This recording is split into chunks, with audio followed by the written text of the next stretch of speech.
For 28 years, the world believed that Sister Grace and her 4 sisters vanished forever on a stormy September night in 1979. Some said we were dead.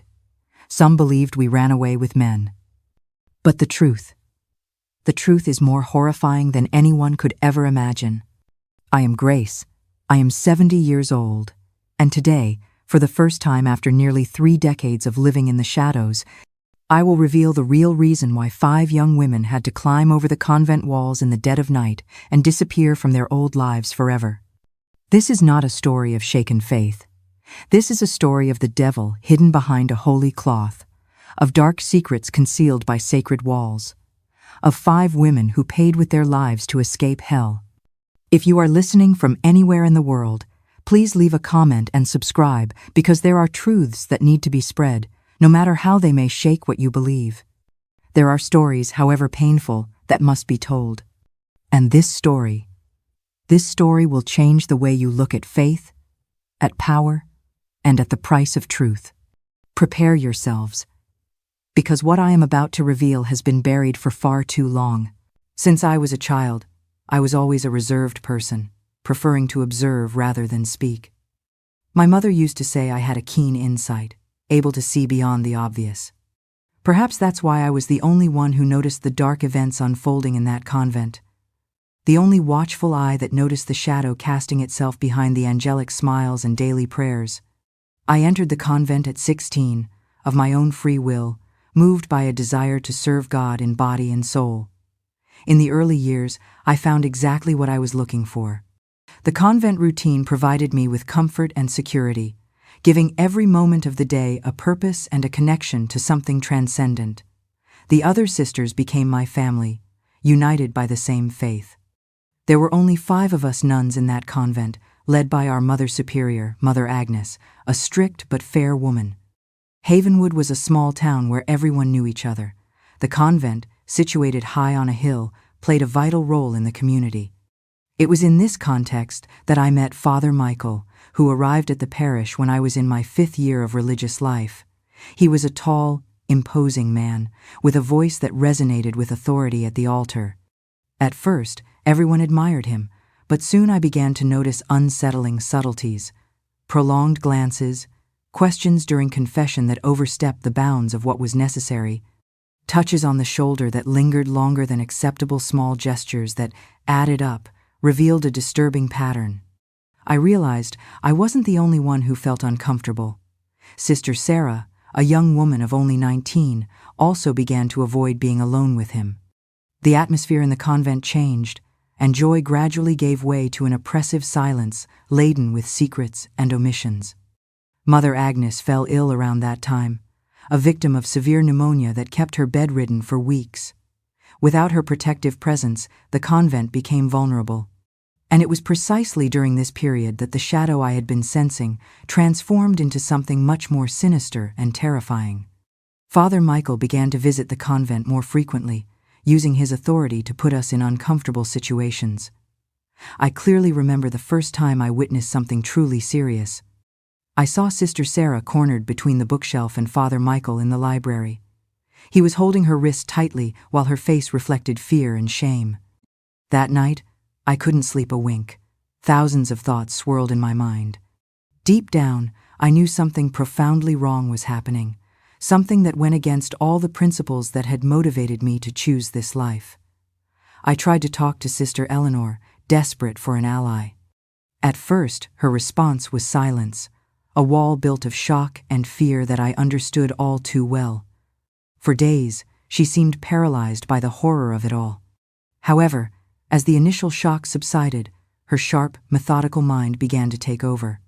The silence gave way to quiet, pointed questions. She started connecting details I had missed, and it was she, not I, who finally broke the stillness one evening by whispering the one word that could save us: proof. The discoveries I made shook me to my core, generating horror and indignation. The situation was not an isolated event, but a systematic practice, coldly planned and executed with cruelty. Faced with this, I understood that it was imperative to act, as true faith does not submit to injustice. Genuine faith compels you to confront evil, even when it presents itself under a mask of holiness.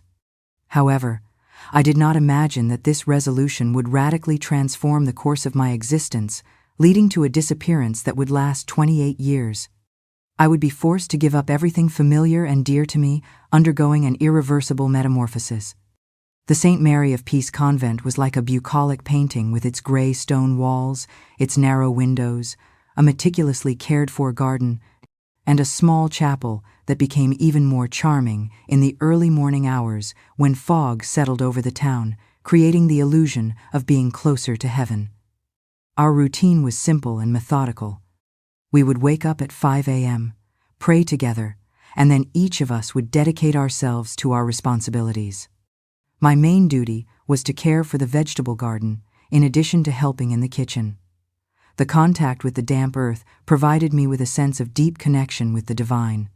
Sister Martha, with her 65 years of experience, was in charge of the kitchen. Her loaves of bread were a delight, with a crispy crust and an incredibly soft crumb. Production intensified on Wednesdays and Saturdays to be distributed among needy families. She used to say, "We feed the body to nourish the soul." Sister Eleanor was our intellectual. She dedicated hours to reading religious texts in the library.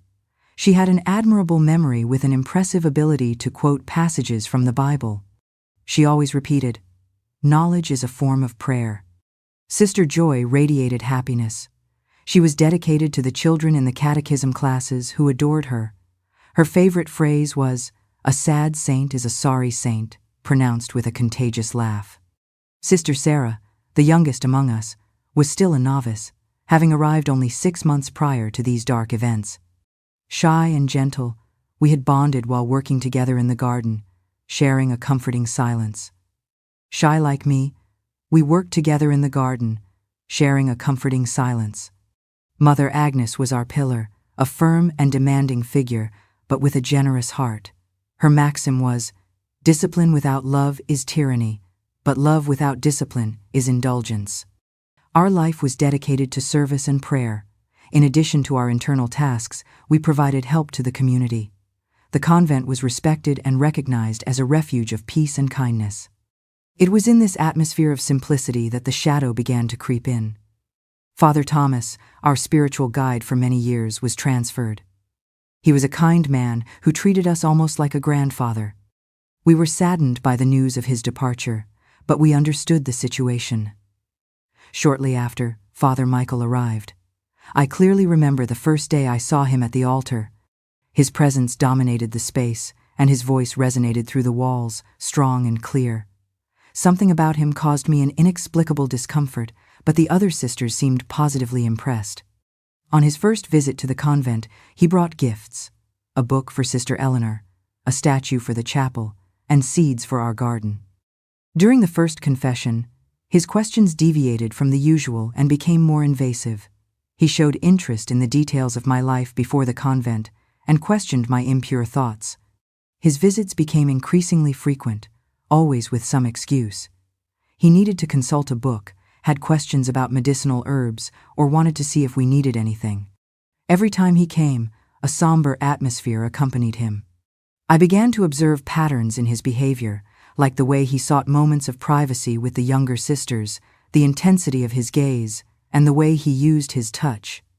His touches were seemingly casual, but they weren't. One day, Sister Sarah dropped a tool on the ground just as his voice was heard. Her hands were trembling so much that I had to help her. "What did he do to you?" I asked. Her only response was to cry while saying that he had threatened her, claiming that no one would believe her. I tried to talk to Mother Agnes, but she was outraged by my insinuations and told me to go pray and ask for forgiveness for my impure thoughts towards a priest. The situation worsened, and he began to act more boldly, as if he were sure he wouldn't be reported. I was a witness to the suffering on my sisters' faces, especially Sarah's, who was wasting away with each passing day. The situation reached a critical point when Mother Agnes fell gravely ill. The priest announced that he would come daily to watch over our spiritual well-being. It was then that his mask of sanctity fell completely.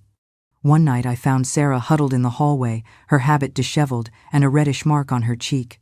"He said no one will believe me," she murmured, adding that he called her a simple, insignificant nun while presenting himself as a representative of God. That night I understood that we were completely alone, that no one would come to save us, and that we would have to find a way to escape that nightmare ourselves.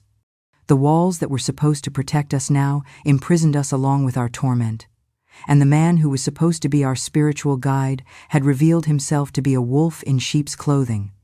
It was imperative to do something, and I, the silent observer, would have to take the initiative. Have you ever felt that fear that paralyzes the soul, that makes your heart beat so hard it feels like it's going to break your ribs? I felt it constantly in that convent.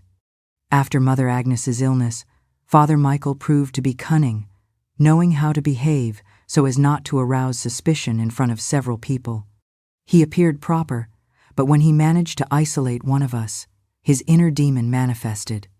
I began to realize that he created situations on purpose, sending separate messages to each sister.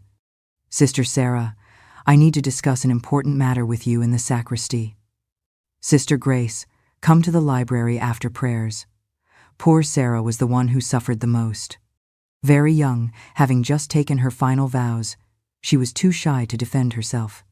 I witnessed on several occasions how he pressed her against the wall, how he spoke too close to her face, how his hands accidentally touched parts of the body that no man should touch. One night I found Sarah huddled in the pantry, trembling and adjusting her habit.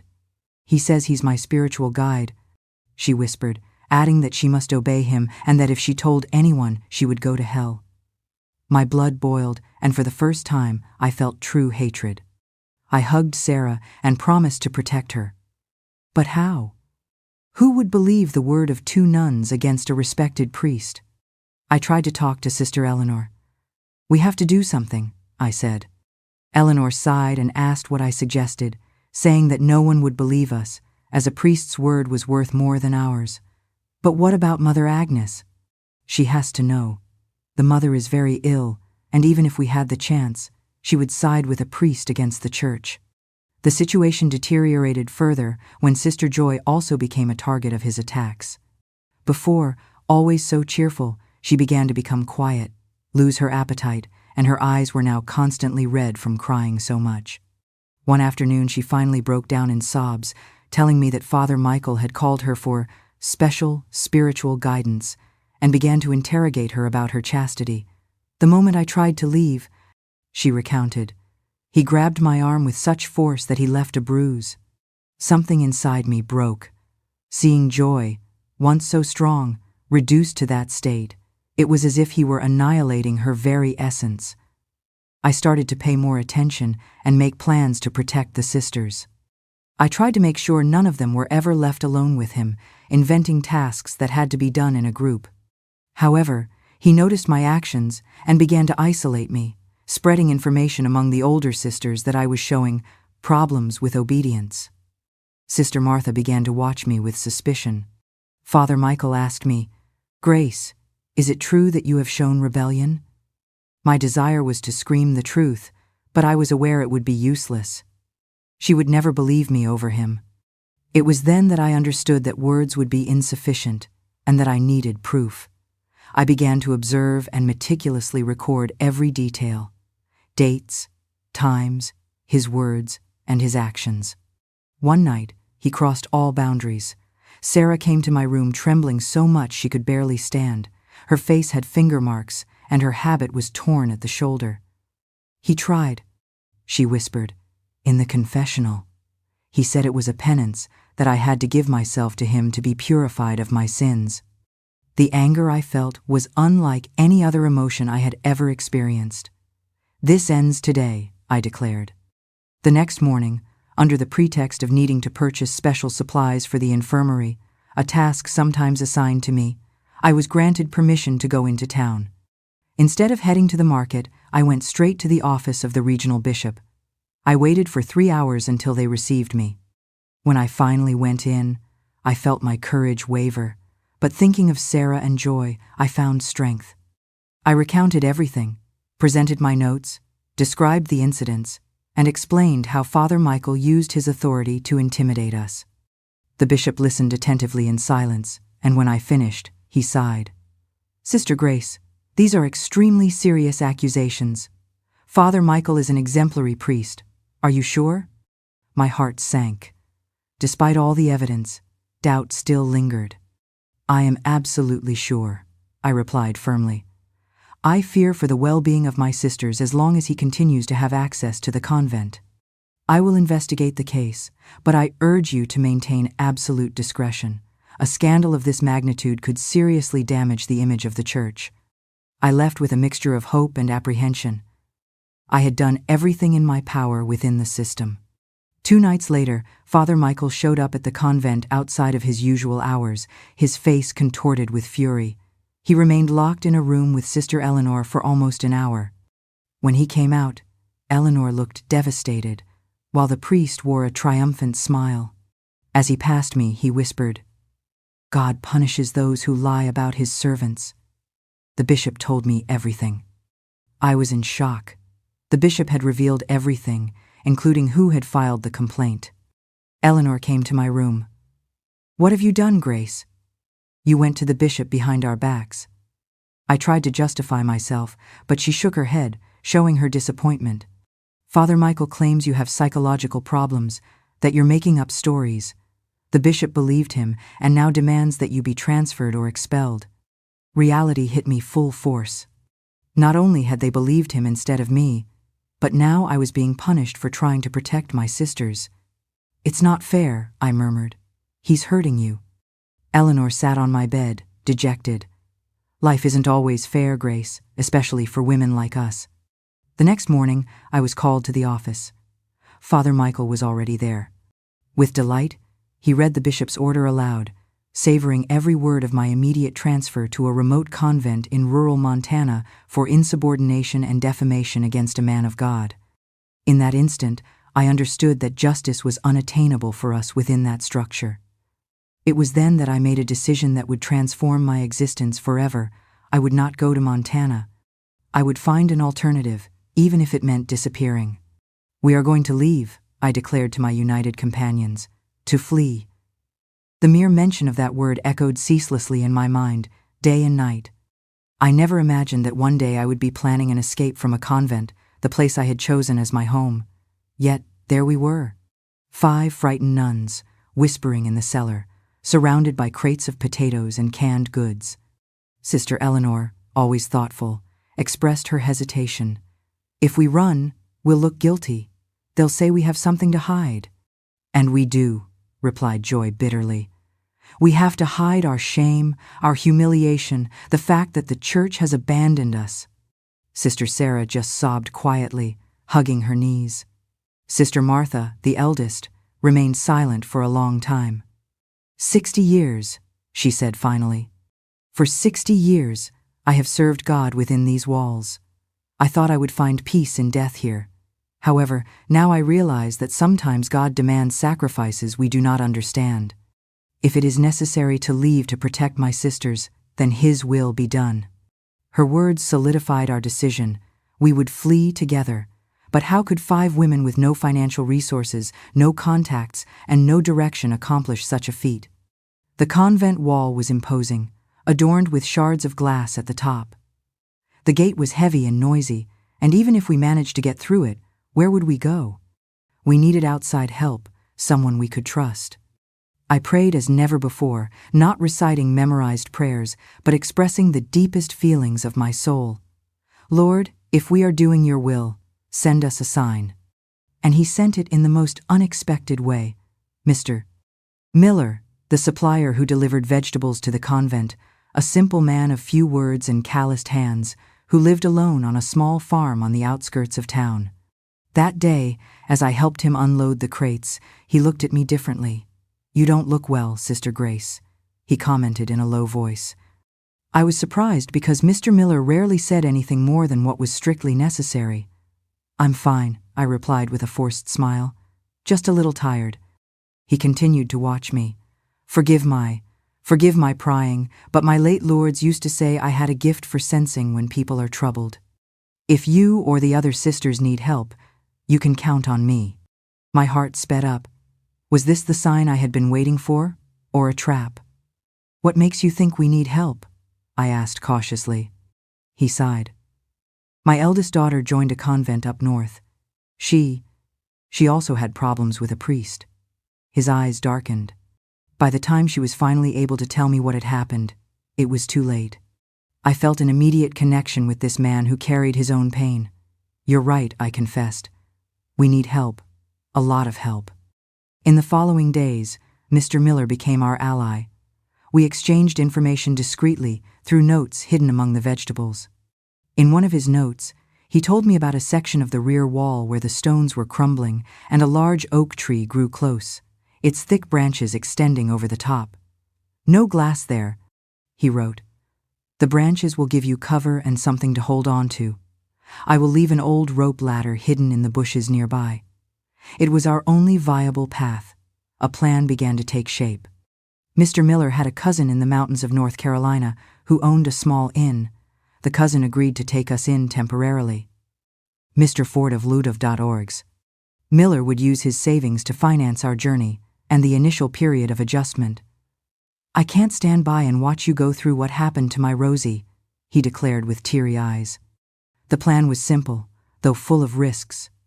We would escape on a night of torrential rain. Mr. Miller would wait with his pickup truck in a secluded spot on the road. We would have to climb the wall at the back, where the trees provided natural cover.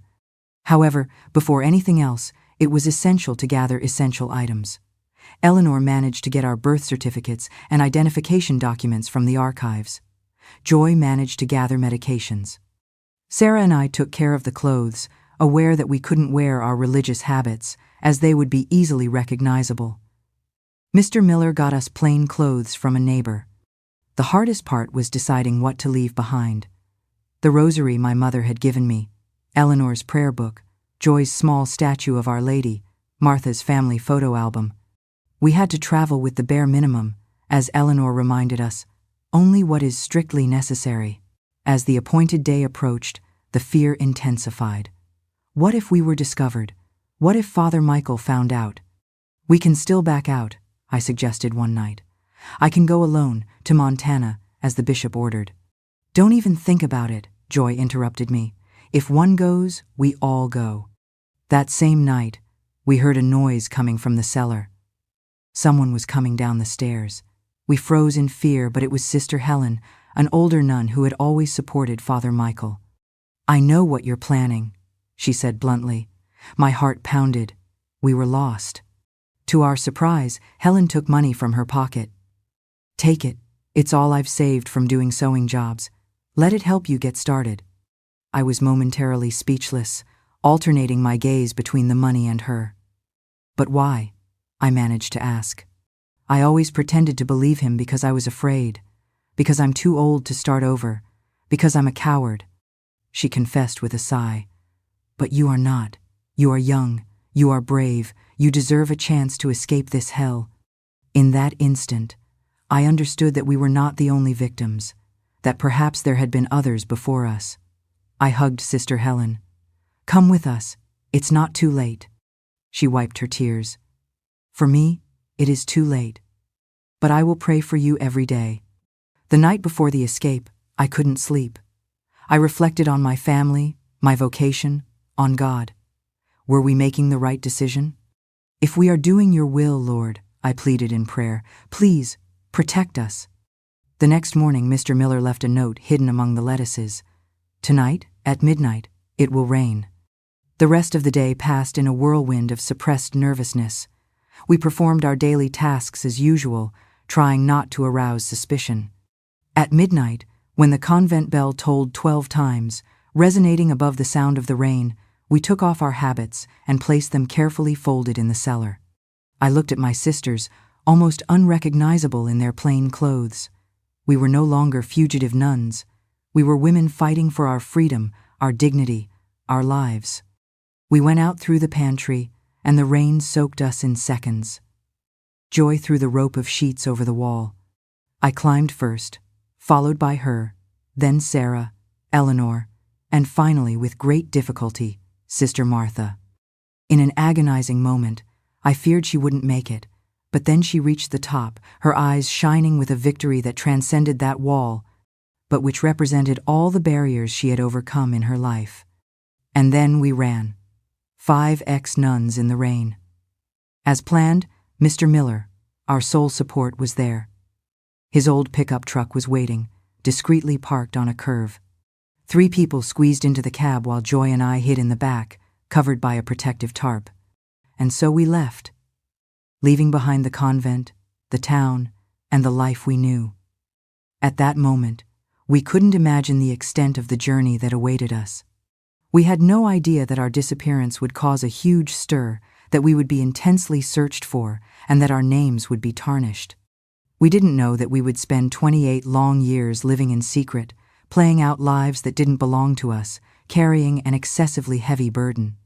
The night of the 17th of September, 1979, was deeply etched in my soul. The torrential rain turned the earth into slippery mud. The thunder drowned out the sound of our hurried steps, and the uncoordinated rhythm of our hearts reflected the terror that consumed us. In a few hours, we went from being dedicated nuns to fugitives. We abandoned our identity, our purpose, an entire life we had built. The truck swayed violently on the dirt road, and Joy and I were thrown against each other under the soaked tarp. The silence was almost absolute, only interrupted by occasional sobs. After what felt like an eternity, the truck slowed down. I felt my heart race, fearing we were being intercepted, that someone had betrayed us.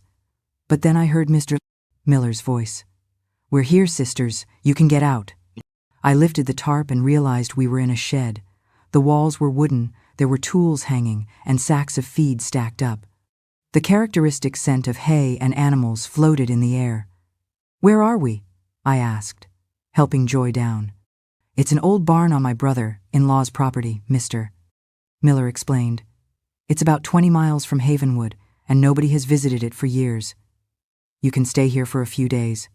The place was simple but clean.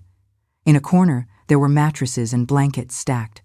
An improvised table held some cans of food, bottles of water, and a lantern. "Mr. Miller," I began, emotional, but he just shook his head. "Rest now. I'll be back tomorrow with more food and news." After he left, we looked at each other. 5 soaked women, shivering from cold and fear in an unknown barn. Sister Martha was the first to break the silence. "Let's thank God for having escaped, for having found a friend in Mr. Miller, for being together." We formed a circle, holding hands, as we so often did in the convent. But this time there was no ornate chapel or altar, just us, our sincere prayers, and a God who seemed to have heard our pleas. After the prayer, we began to organize the space. Eleanor distributed the mattresses and blankets. Joy checked that everyone was okay, especially Martha, who seemed exhausted. Sarah and I organized the food and lit the lantern. As we ate some bread and cheese, the silence returned, each of us lost in our own thoughts. "What are we going to do now?" Sarah finally asked in an almost inaudible voice. "We'll go to Mr. Miller's cousin's inn in North Carolina," Eleanor replied. "There we'll decide the next step. We can't live on the run forever."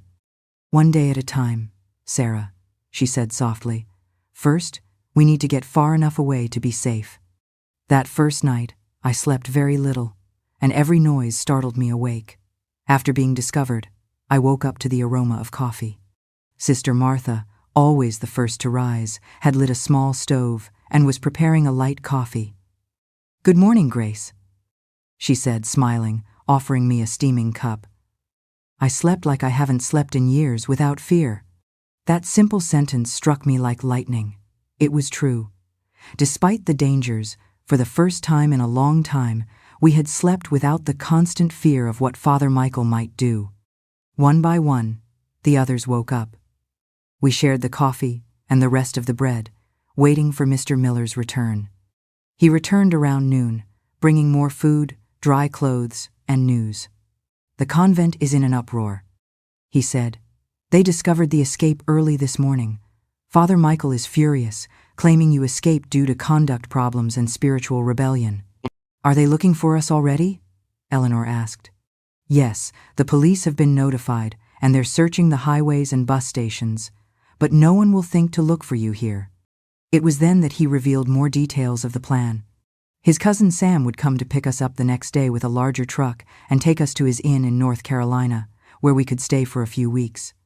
"You need new names, Mr. Miller said. "New stories. You can't say you were nuns." Eleanor took a piece of paper and began to write. "We have to agree on a story. Who are we? Where do we come from? Why are we together?" In the following hours, we created our new identities. We decided we would be sisters and cousins, a family that had lost everything in a flood and was starting over. I stopped being Sister Grace and became Linda Peterson, a 24-year-old elementary school teacher. Sarah became Emily, my younger sister. Eleanor and Joy became our cousins Catherine and Rose, and Sister Martha, our Aunt Millie, who had raised us after our parents' death. It was strange to rehearse these new identities, repeating the new names, the new story, until they became almost real. Mr. Miller also brought me civilian clothes, as I hadn't worn anything but the habit for almost 10 years. Wearing those clothes was surreal.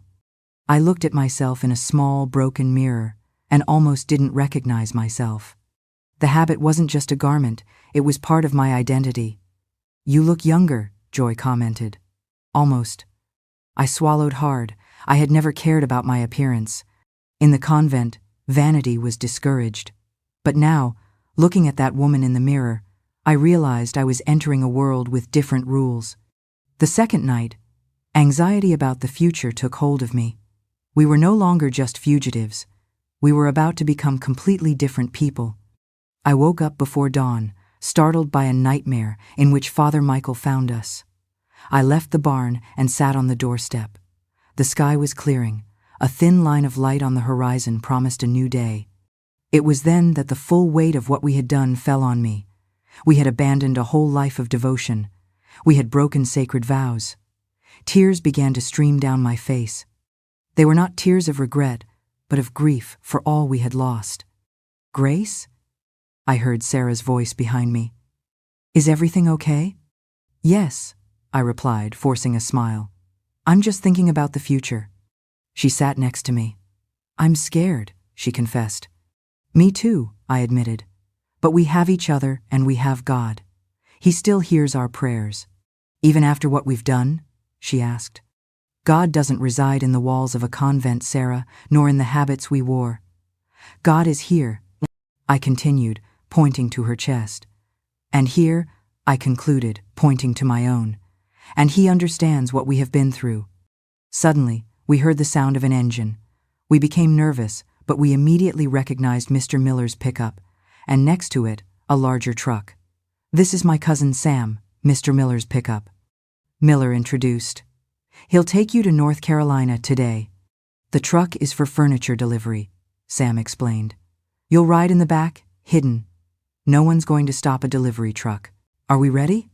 I asked, aware that it wasn't just about physical baggage, but emotional preparation, something each of us felt in a particular way.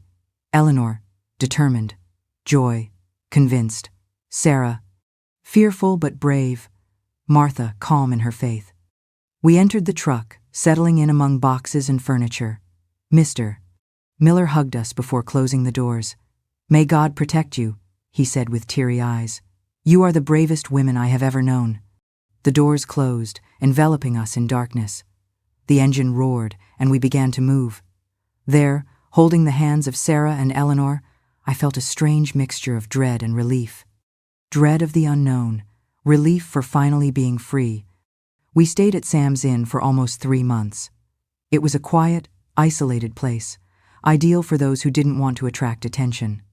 The few guests who passed through were tourists who stayed for a day or two and left.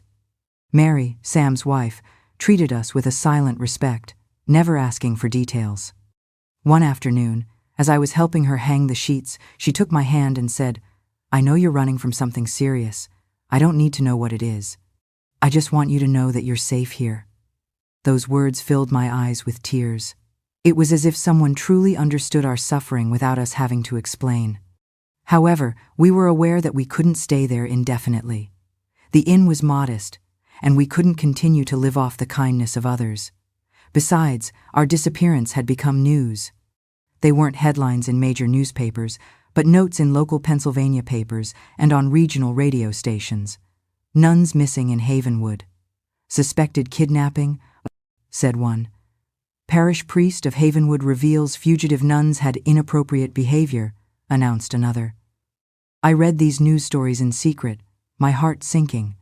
Father Michael was slandering us, portraying us as rebellious, problematic, unworthy. It was in one of these news stories that we learned that Mother Agnes had passed away, not from the pneumonia she was recovering from, but from a heart attack after learning of our escape. We felt guilty for her death, although we knew the real culprit was the man who had forced us to flee. We can't go back, Eleanor said. Now they'll say we killed the mother with our behavior. With the help of Sam and Mary, we obtained new documents. Don't ask how, they told us, because there are things it's better not to know. Suddenly, we were no longer Sisters Grace, Eleanor, Joy, Sarah, and Martha. We were Linda, Catherine, Rose, Emily, and Millie, a common family with a common story. Sam had an acquaintance in Cleveland, Ohio, who needed employees for his small garment factory. The work was simple, sewing uniforms, but it paid enough to support us, and most importantly, the acquaintance didn't ask questions. So, after 3 months at the inn, we moved to Cleveland, where we rented a modest house in a remote neighborhood, seeking discretion and anonymity. Adapting was a considerable challenge. None of us were familiar with the customs of the modern secular world. Daily tasks, like using a payphone, taking public transportation, or shopping at a supermarket, were complex and unfamiliar. I remember the time we had to go to a bank to open a checking account. The tension overwhelmed me so much that I almost fainted in the waiting line. Eleanor, gifted with a singular courage, was always ready to face the unknown. Joy showed a natural aptitude for adaptation, while Sarah, despite her young age, learned quickly. Martha, for her part, strove valiantly, overcoming the limitations imposed by age. The work at the factory was exhausting, but paradoxically, it provided us with some comfort. The repetitive movements of sewing had a calming effect on the mind, and for the first time, we felt we were actively contributing to our own livelihood. Little by little, we established a new routine. Although we had physically distanced ourselves from the church, our faith remained unshakable. Every night, we gathered to pray, not with formal, pre-established prayers, but with intimate and sincere conversations with God. As time went by, months turned into years. Cleveland became a familiar and welcoming place. The factory prospered, and consequently, our salaries increased, allowing us to move to a larger house. We made some friends, always maintaining a certain reserve and omitting crucial aspects of our story. The factory owner, Mr. Prominence Enaud Russo, recognizing Eleanor's talent, promoted her to production supervisor after a period of 3 years. The salary increase was of great value, especially because Martha was showing signs of increasing fragility. It was around 1983 when we suffered our first irreparable loss. Sister Martha Aunt Millie suffered a stroke while working in the kitchen. When we found her, it was too late to help her. Her funeral was one of the most painful experiences of my life. We couldn't bury her as Sister Martha, with the honors she deserved. We were forced to bury her under the name Amelia Peterson, an ordinary old woman. After her death, we decided to move again. Mr. Russo was opening a branch in Charlotte, North Carolina, and offered Eleanor the manager position. We accepted the proposal immediately. Charlotte was a bustling metropolis where it would be easier to get lost in the crowd.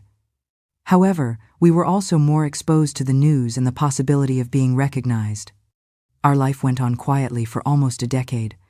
I was beginning to believe that perhaps we had finally found peace when, in 1994, I came across a photograph of Father Michael in a newspaper. Havenwood priest celebrates 30 years of service to the community, the article's headline announced. There he was, a little older, but with the same hypocritical smile as always. The report praised him as a pillar of the community, highlighting his tireless dedication. I ran to the bathroom and vomited. Not only had he escaped any consequences, but he had also prospered and was being acclaimed, while we were living in hiding, haunted by constant fear. The discovery moved us deeply. For the first time, we began to question whether we had made the right decision by fleeing, whether our silence had not allowed him to continue abusing other women. From that moment on, Eleanor became more introverted and taciturn.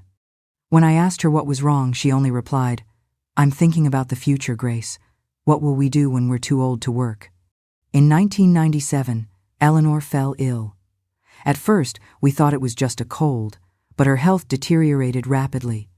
The doctor diagnosed her with pneumonia, and she was hospitalized. In the third week of hospitalization, Eleanor revealed the truth. "It's not just pneumonia, Grace. It's advanced, stage cancer." The news devastated me. Eleanor was our strength, our rock. On her deathbed, Eleanor grabbed my hand, her grip surprisingly strong. "Grace, you must promise me something," she pleaded. "Promise me that one day, the truth about what happened in Havenwood will come out. We can't let that monster continue to live as if he were a saint." However, doubt tormented her. "Who would believe us now after so much time?" With a weak voice, she murmured, "It's not time yet, but someday, Grace, someday, when it's safe, promise me." Eleanor Catherine passed away 2 weeks later. She was buried in a small cemetery on the outskirts of Charlotte, in a modest and discreet funeral, without the honors she truly deserved. The loss of our leader was a heavy blow. The following years were a blur of adapting and rebuilding. Sarah Emily found some happiness when she married her boyfriend from the factory and moved into her own house nearby. Grace and Joy continued to live together, two single sisters devoted to their work, occasionally visiting churches in distant cities, searching for a familiar peace. On one of these trips, Joy confessed, "Sometimes I wonder if God has forgiven us for breaking our vows." "Do you think we need forgiveness for running from an abuser?" Grace replied. "Not for that," Joy clarified, "but for abandoning our vocation, for never trying to find another convent far away from that monster." Grace realized Joy still yearned for the structure and purpose of religious life. Her heart ached for it. Just 2 months after Eleanor's death, that same heart began to fail her when Joy was diagnosed with a chronic heart condition. She lived with it for several years, but in 2003 she also passed away, slipping away silently in her sleep, so only Grace and Sarah remained. Sarah had 2 children, her own house, and a life as Emily Rodriguez, no longer as the ex-nun. For a few years, Grace continued to live alone, working at the factory. However, in 2005, when they sold the branch, she decided it was time for a change. She moved to a small town in the foothills of North Carolina, bought a modest house, and opened a sewing shop. Emily and her family visited her several times a year. As she aged, the promise she had made to Eleanor weighed more and more on her conscience. The truth about Havenwood could not die with her. But how to fulfill that promise without endangering Emily's life? How to reveal the truth after so much time with no more proof than her word? The answer began to emerge gradually as she collected news, followed clues, and gathered courage. In 2007, she felt she was finally ready to take the step that would change everything again, the step that would take her out of silence, that would give voice to the story that had been silenced for so long. Fear manifested itself in various ways. Some days it appeared as a tightness in the chest that prevented her from breathing. Others, it was a persistent chill in the stomach, and there were times when it was just a shadow at the corner of her eye, something almost imperceptible, but that never completely disappeared. During those 28 years of anonymity, Grace came to know all the faces of fear. Even in the moments of greatest tranquility, it was present, reminding her that everything could collapse. Every priest she crossed paths with made her heart race. Does he know Father Michael? Every mention of Havenwood paralyzed her. Have they found us? They could never be completely sincere. They had to be always alert, remembering which version of the story they had told each person. It was like living on a stage all the time, acting without ever being able to relax. And that was even harder than the fear itself. The constant fear that haunted us was the possibility of being discovered, and what Father Michael would do if he found us. He was not one to let things go. He was vindictive, cruel, and had the power of the church on his side. Sarah Emily, in particular, suffered enormously. Being the youngest, she was also the one who had been most violated and who had the deepest scars. For many years, nightmares tormented her almost every night, waking her up screaming, bathed in cold sweat and trembling. "He found me," she would repeat between sobs. "He's here. He came to get me." On those occasions, I would hold her until she regained her composure, softly singing the same hymns that echoed in the convent halls. It was the only balm for her anguish. The nightmares lessened, especially after her marriage and the birth of her children, but they never completely left her. The trauma was indelibly ingrained. Eleanor, on the other hand, seemed to deal with the fear better, always staying pragmatic and focused on the present. "What's the use of consuming ourselves with what might happen?" she would reflect. "Let's live one day at a time." However, even she had her moments of fragility. One night, I found her crying alone on the balcony. "I'm exhausted, Grace," she confessed. "Exhausted from pretending, from lying, from never being able to be who I really am." I understood her perfectly. There were days when I barely recognized myself in the mirror. Who was this Linda Peterson reflected there? What had happened to Sister Grace? However, fear was not the only burden we carried. Guilt also accompanied us incessantly. Guilt for having escaped instead of fighting. Guilt for having left other women in a vulnerable situation. Guilt for having renounced our vows. And above all, fury, a rage that consumed us from within. Rage against Father Michael for having devastated our lives. Rage against the church, which should have protected us. Rage against a world that allowed men like him to prosper while their victims took refuge in the shadows. Over the years, I tried to stay informed about the events in Havenwood without arousing suspicion. The news that reached me outraged me more and more. Father Michael not only remained in his position as parish priest, but he rose in the ecclesiastical hierarchy, being graced with honors and expanding his influence. In 1985, he was elevated to the title of Monsignor. In 1992, he inaugurated a new wing of the main church. In 2000, he received the title of Honorary Citizen. And most outrageous of all, in 2004, he was appointed to lead a small seminary where young men were preparing to become priests. Meanwhile, in the scarce mentions of the case of the missing nuns, we were described as rebellious, ungrateful, and unbalanced. Some thought we had run off with men, while others hinted that we had embezzled money from the convent. No one, absolutely no one, dared to suggest the truth, that we had escaped to flee a predator. After the death of Mother Agnes, the convent came under the direction of a new superior. The number of nuns gradually decreased, and in 2002, it was officially closed, with the building being donated to the city to be converted into a cultural center. Knowing this broke my heart. That place had been my home, my refuge before the arrival of Father Michael. Around that time, I began to have recurring dreams about Mother Agnes. In the dream, she was in the garden, next to the statue of Our Lady. "Why didn't you tell me?" she would ask with a choked voice. "Why didn't you trust me?" I would wake up crying.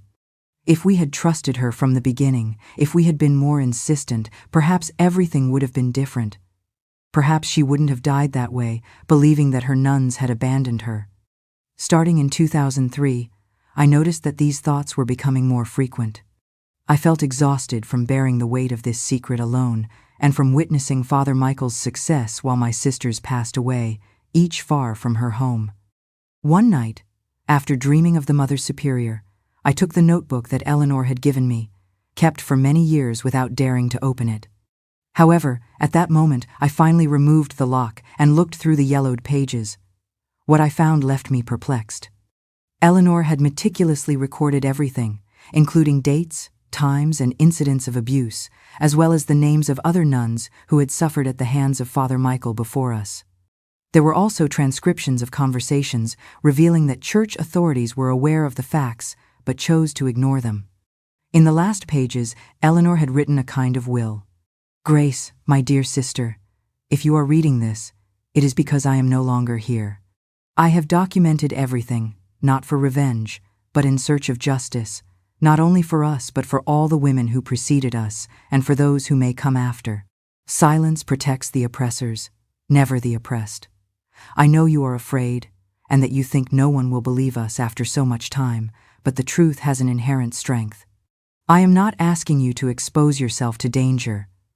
Wait for the right moment. Wait until he is too old to harm anyone. Wait until other voices rise up, as I know one day they will. And when that time comes, use these pages, use our story, use your voice, which has always been stronger than you imagine. Do not let us die in vain, Grace. Do not let our escape have been in vain. With all my love, Eleanor. I closed the notebook with trembling hands. Eleanor always knew this day would come. She always knew that I would be the last one who had to reveal their story. After that night, I began to prepare. On the rare occasions I met with Emily, I would talk to her, trying to understand if she would be ready to face the past. I don't want my children to know, she said firmly. I don't want them to carry this story. I don't want them to see me differently. I respected her decision. Emily had suffered more than anyone and had the right to her peace. Then I will do it alone, I decided, when the time is right. And I kept waiting, watching.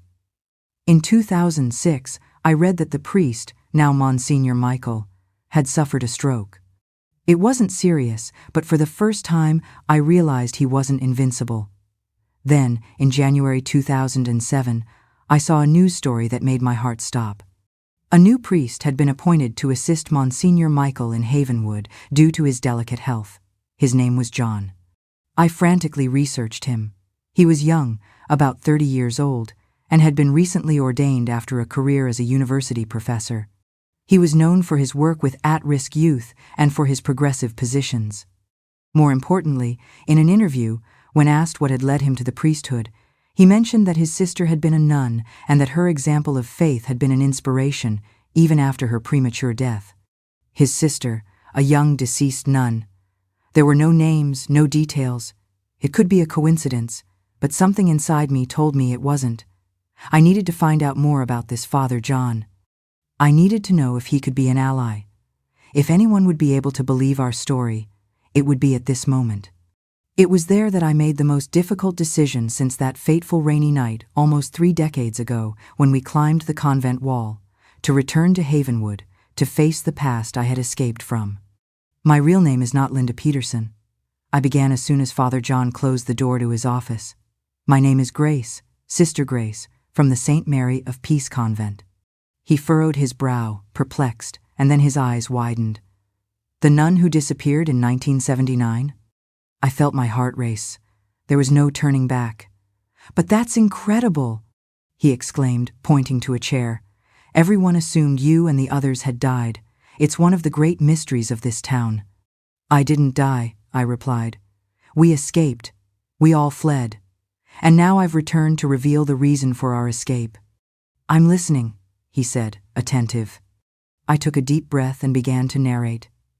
I told him about the first years of happiness in the convent, the arrival of Father Michael, and how he turned our sanctuary into a place of terror and abuse. I told him about his attacks on Sarah, on Joy, on all of us, of my frustrated attempts to report him to the bishop, and of the desperate escape on that rainy night. As I spoke, I observed his reactions. At first, he seemed skeptical, but as the details accumulated, the dates coincided with events he knew. His facial expression transformed. I perceived shock, then indignation, and finally sadness. I have proof, I declared, taking Eleanor's notebook from my bag. My sister, Sister Eleanor. She meticulously recorded everything, dates, times, specific incidents, names of other victims before us, conversations that indicated that church authorities were aware. He took the notebook with trembling hands and flipped through the yellowed pages. His face paled. My God, he murmured, my God. We remained in silence with the weight of the revelation upon us. Finally, he closed the notebook and looked at me with teary eyes. Father, I asked hesitantly, worried that I might have made a mistake, that he might be loyal to Monsignor Michael. I cannot express how sorry I am for everything you and your sisters have been through, he said with a choked voice. And how ashamed I am to know that the Church, which should have protected you, failed you so profoundly."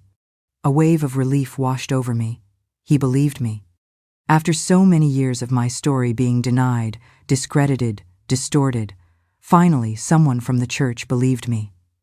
"Thank you," I managed to say with a choked voice. "But why now?" he asked, leaning forward. "Why come back after all this time?" I told him about the deaths of my sisters over the years, the promise I had made to Eleanor, how I had followed Father Michael's ascending career, and when I saw your name in the paper, I said, I felt that maybe it was a sign, that maybe you were different, that you could help me finally reveal our story. "How can I help?" he asked.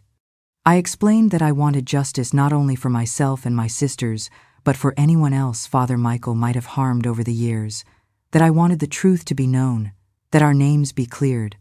"But I'm afraid," I confessed. "He still has power here. There are still people who defend him, and now I'm alone." "No," said Father John firmly. "You are not alone anymore. I will help you tell your story. I will be by your side." In the following days, with complete confidentiality, we worked together under the direction of Father John, who showed a firm determination to follow proper procedures. His main goal was to ensure that this time the Church could not silence the case. To do this, he contacted a younger bishop in the diocese, known for his combative stance on cases of abuse within the ecclesiastical institution. In collaboration, they formalized my account, meticulously examined Eleanor's notebook, and searched for old records that could corroborate our allegations. Fortunately, Monsignor Michael was temporarily away in the state capital seeking medical treatment. While analyzing old documents in the parish archives, I came across a disturbing discovery, a letter dated 1977, 2 years before our escape, sent by a former superior to the bishop at the time. The missive expressed concern about Father Michael's behavior with the young nuns and requested, in discreet terms, that he be transferred to a position that did not involve direct contact with religious women. The bishop's response, written in the margin of the letter, was concise. "Matter resolved internally," followed by the filing of the document without any effective action being taken. "They knew," I murmured, holding the paper with trembling hands. "They knew even before us, and they did nothing. The Church has made countless mistakes," acknowledged Father John, placing a hand on my arm in a gesture of support. "Grave, unforgivable mistakes. However, today we are committed to doing the right thing." A week later, the Father took me to a meeting with the auxiliary Bishop Matthias, his trusted friend. The bishop, a middle-aged man with a kind gaze and a serious expression, listened attentively to my entire story without interrupting me. At the end of the account, he made a gesture that left me perplexed. He stood up, approached, and knelt before me. "Sister Grace," he said with a choked voice, "on behalf of the Church that failed you and your sisters, I ask for your forgiveness. We have no justifications, only shame and repentance." I was speechless, with tears streaming down my face. After 28 years of running, hiding, and living in fear, finally, someone with authority in the Church recognized our suffering. "What will happen now?" I asked, as soon as I regained my voice. The bishop explained that with the evidence gathered, it would be necessary to initiate a formal investigation into Monsignor Michael. He warned me that I would have to give a statement, that the process would be arduous, and that there would be people who would not believe me. However, he assured me that they would be by my side, and that they would not repeat the mistakes of the past. At that moment, Father John asked about Sarah. "She is alive," I confessed after hesitating, "but she has built a new life with a new name. She has a family, children, and doesn't want to be involved in this." Both showed understanding. "We will respect her decision," the bishop assured. "Her name will not be mentioned without her permission."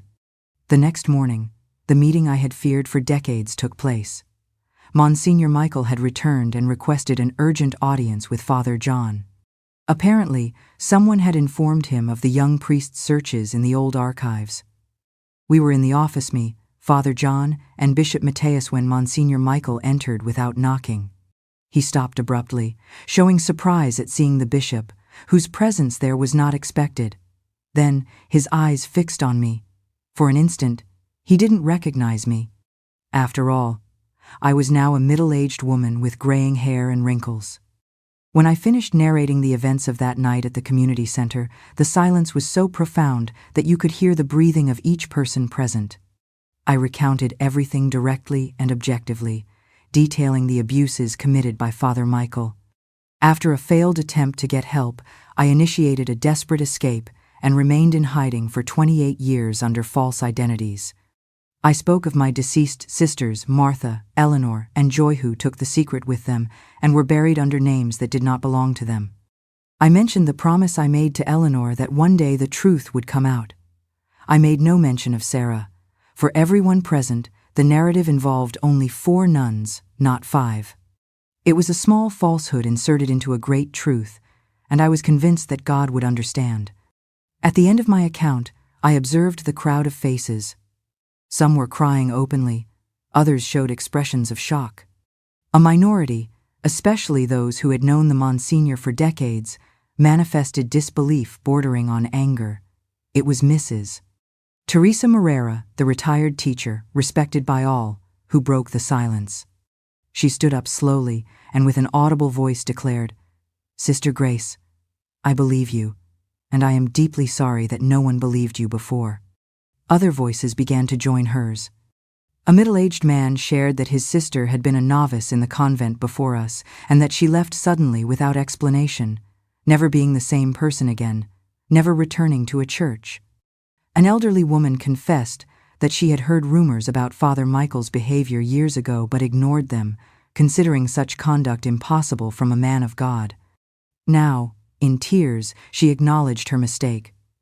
Little by little, more people shared their perceptions, small incidents that together delineated an irrefutable pattern. Father Michael was not the saint he appeared to be. Evidently, not everyone was convinced. Some left angry, muttering that it was all an invention, that I was nothing more than an unbalanced woman seeking attention.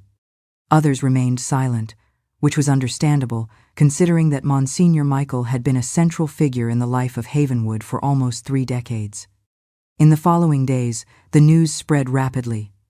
Local newspapers covered the story initially with caution, and then with more details as more evidence emerged. A journalist from the state capitol came to interview me, and her report was reproduced in several other media outlets. Monsignor Michael filed a defamation lawsuit, denying all accusations, calling me a liar, and alleging that it was a conspiracy to tarnish his reputation. His lawyers argued that it was convenient for me to make such accusations at a time when many witnesses had already died. However, he did not count on the vast amount of evidence we had. Eleanor's notebook, the damning letter from a former superior we had uncovered in the archives, and above all, the growing number of other victims who began to come forward, inspired by my courageous madness, as some preferred to call it. Ex-nuns, women from the community who had been harassed during confession, and even ex-seminarians who reported strange punishments and humiliations went public. The case grew stronger and gained notoriety. The church, pressured both internally and externally, had no choice but to take the investigation seriously. 2 months later, Monsignor Michael was officially removed from his duties, and a canonical process was initiated to investigate his actions over the decades. Perhaps the most impactful moment was when I received a visit from Sister Sophia, one of the few nuns who still remained in the convent when we fled. "I have come to ask for your forgiveness," she told me as soon as she entered. I knew. Not everything, but I suspected, and I did nothing. I was afraid, ashamed, and because of my silence, you and the others suffered. Other people suffered. I hugged that frail lady, whose shoulders trembled convulsively with sobs, and I cried with her. There was no anger inside me, only the realization of how the system had abandoned us. The entire town of Havenwood was forced to confront a searing truth, an arduous and painful process. There were days when I received an avalanche of messages of support, so many that I could barely read them all. On the contrary, there were nights when I needed police protection due to the threats left at my door. However, little by little, even the most skeptical began to realize that the evidence was irrefutable. The truth, as Eleanor had written, had an inherent power. The canonical process lasted almost a year. The decision handed down was more forceful than many expected. He was officially laicized, stripped of his clerical status. For many victims, including me, the punishment seemed insufficient. He would not go to jail, as the crimes were very old and had passed the statute of limitations. He would keep his retirement, his house, his freedom. However, there was a form of justice in the fact that he had lost what he most cherished: his status, his power, his influence. The man who had once used the sacred cloak to abuse and subdue was now stripped of that same cloak. A few weeks later, he left Havenwood secretly in the middle of the night. No one knew his whereabouts. At that moment, he was living the same kind of exile to which he had condemned us for 28 years. Today, at 70 years old, I revisit the past and glimpse a journey I never imagined I would travel.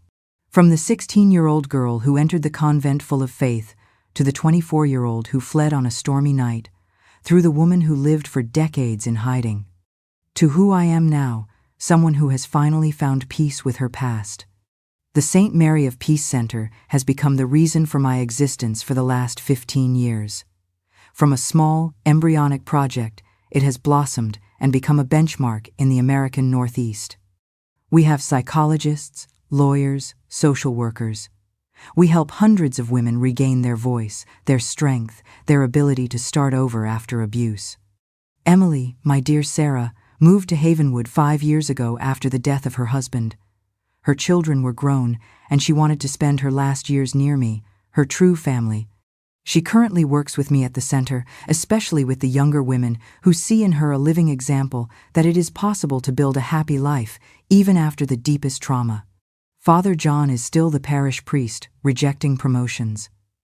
My place is here, he always says, where I can witness the real impact of my work daily.